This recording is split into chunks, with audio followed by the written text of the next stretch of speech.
नमस्कार, स्वागत है आप सभी का हिस्ट्री 360 चैनल में। मैं रवि कुलरिया, हिस्ट्री लेक्चर राजस्थान से। आज के इस वीडियो में मैं रिव्यू करूंगा सौरभ चौबे की पुस्तक मध्यकालीन भारत का, जिसकी डिमांड बहुत बार आती है कि सौरभ चौबे की बुक का रिव्यू किया जाए। तो इन दिनों मैं चूंकि मध्यकालीन भारत पर ही सारा फोकस किया हुआ है, वही पुस्तकें सारी पढ़ रहा हूं, तो आपको इन दिनों इन्हीं का रिव्यू मिलेगा सारा। और आप मेरा चैनल की प्लेलिस्ट में जाकर देख सकते हैं। बुक रिव्यू का अलग से एक फोल्डर बना हुआ है, एक प्लेलिस्ट बनी हुई है, उसमें आप मध्यकालीन भारत या जो प्राचीन भारत जिनका रिव्यू कर चुका हूं वो सारी पुस्तकों के रिव्यू आप देख सकते हैं। इसके अलावा वहां पर आपको प्राचीन भारत के पढ़ना है तो वहां पर एक फोल्डर बना हुआ है प्राचीन भारत का इतिहास, या जो भारत का इतिहास के लिए मैंने फोल्डर प्राचीन भारत का बनाया है, क्योंकि अभी मैं प्राचीन ही पढ़ा रहा हूं, तो सिर्फ एक ही फोल्डर मिलेगा वहां पर आपको। या फिर एक हिस्ट्री 360 नाम से फोल्डर मिलेगा, उसमें आपको कुछ ज्योग्राफी से रिलेटेड या कुछ ऐसे टॉपिक मिल जाते हैं जो किसी में काल में फिट तो नहीं होते, लेकिन आपको अच्छा लगेगा और आपके लिए फायदेमंद होगा। तो आप प्लेलिस्ट जरूर देख लीजिए। प्राचीन भारत में पढ़ाता हूं और ये जो मैं सारी पुस्तकों की रिव्यू करता हूं, इन्हीं में से कंटेंट इकट्ठा करके और अपना एक्सपीरियंस उसमें लगा के वो पढ़ाता हूं। तो अभी रिव्यू करते हैं मध्यकालीन भारत सौरभ चौबे का। कवर सुंदर है।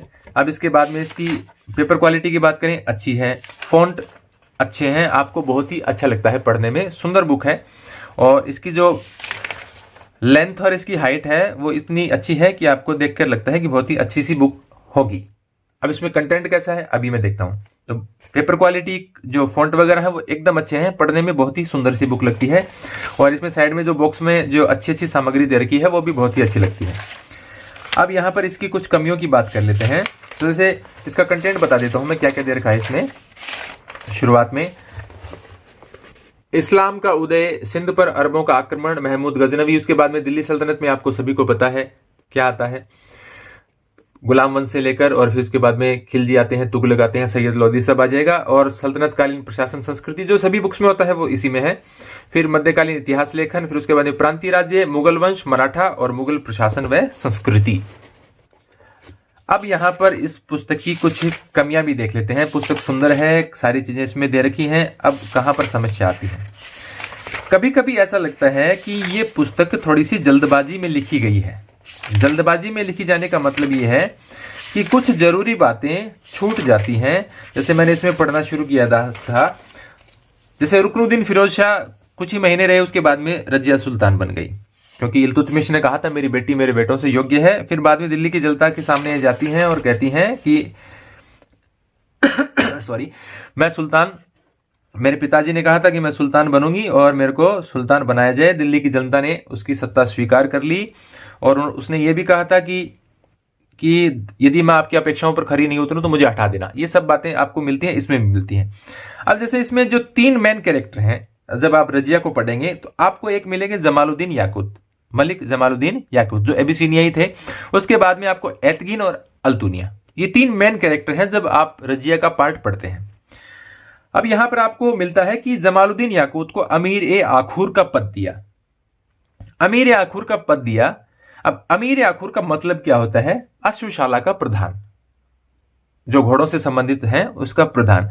अब यहां इसकी ब्रैकेट में, हालांकि सबका दे रखा है, बहुत सी चीजों का, इसका नहीं दे रखा। लास्ट में इसके मैंने जो शब्दावली वगैरह दे रखी है, ये देखिए यहां पर जो शब्द दे रखे हैं प्रमुख शब्दावली, इसमें भी मेरे को अमीर आखुर नहीं मिला।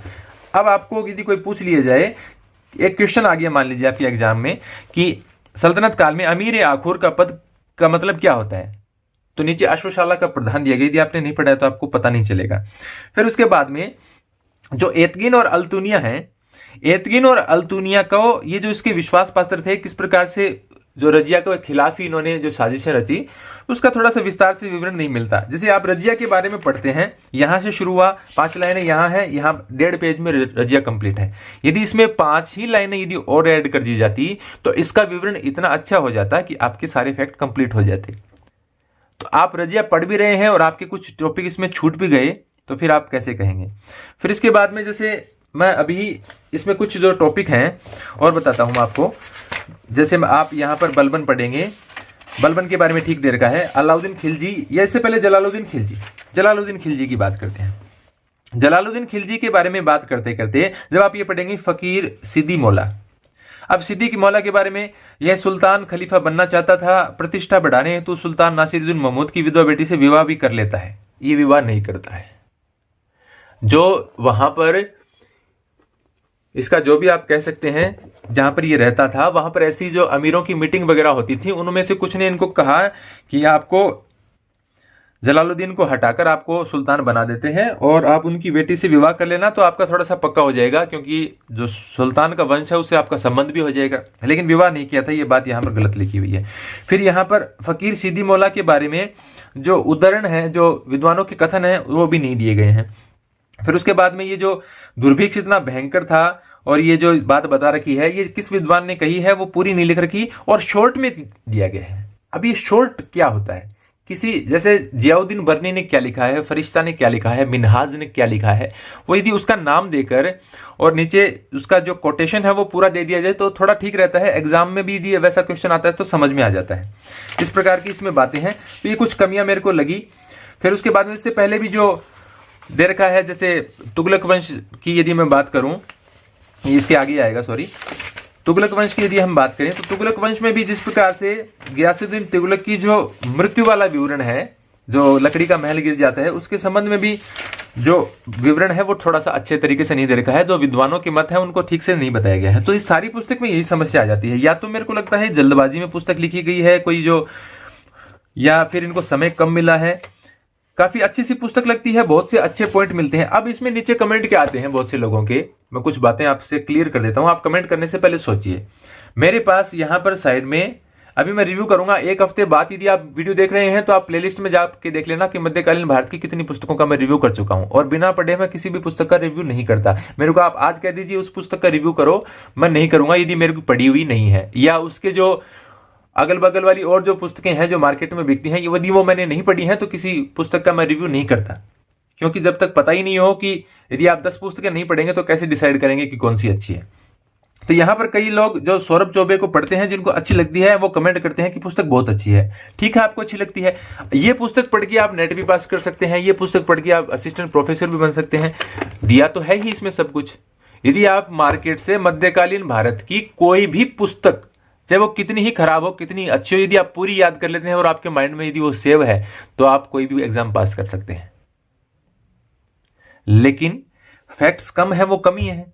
जो क्वेश्चन इसमें से रह गया वो रह ही जाएगा आपका।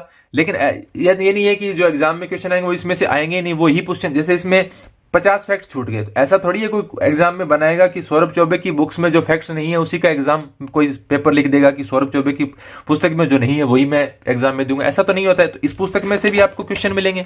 ये पुस्तक भी आपको, यदि आप कोई भी एग्जाम को जो उसका जो पेपर है वो देखेंगे तो मिल जाएंगे, आपको बहुत सारे क्वेश्चन मिल जाएंगे।